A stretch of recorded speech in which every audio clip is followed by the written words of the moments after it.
tanggapan terkait dengan bagaimana pensikapan kita terhadap kerusuhan yang terjadi tanggal 22 Mei, di mana massa menuntut keadilan atas kecurangan hasil pemilu yang terjadi tahun ini di Indonesia. Nah, sebenarnya tidak akan terjadi sebuah kerusuhan yang sampai memakan jiwa manusia apabila bisa bersikap bijaksana. Namun ini semakin membuktikan kepada kita bahwa memang sistem demokrasi itu tidak bisa melahirkan sebuah keadilan, terutama untuk kaum muslimin. Nah, makanya harus disadari oleh umat Islam semua, sistem demokrasi itu memang rusak dan merusak. Artinya dia cacat dari lahirnya. Oleh karenanya, sudah saatnya kita meninggalkan sistem demokrasi yang ternyata hasil pemilu itu dimenangkan oleh yang menghitung suara, bukan oleh yang memberikan suara.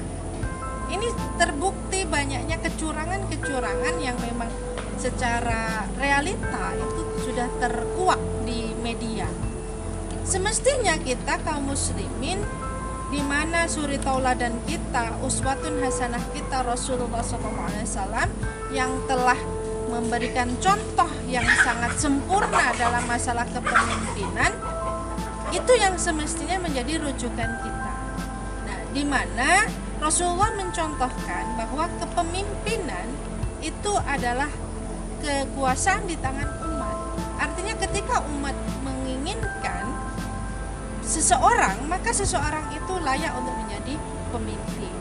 Kemudian Rasulullah mencontohkan sistem pemerintahan yang terbaik itu adalah sistem khilafah.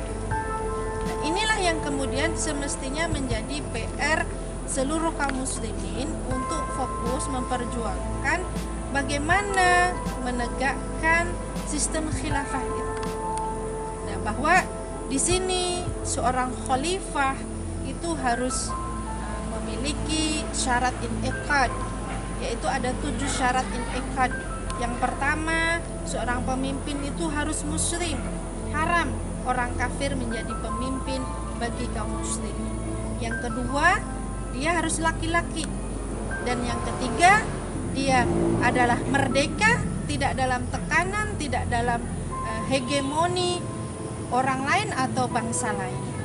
Kemudian juga baligh, berakal, ya, berakal, baligh, adil, dan kemudian kafa'ah atau mempunyai kudrah, punya kemampuan kepemimpinan.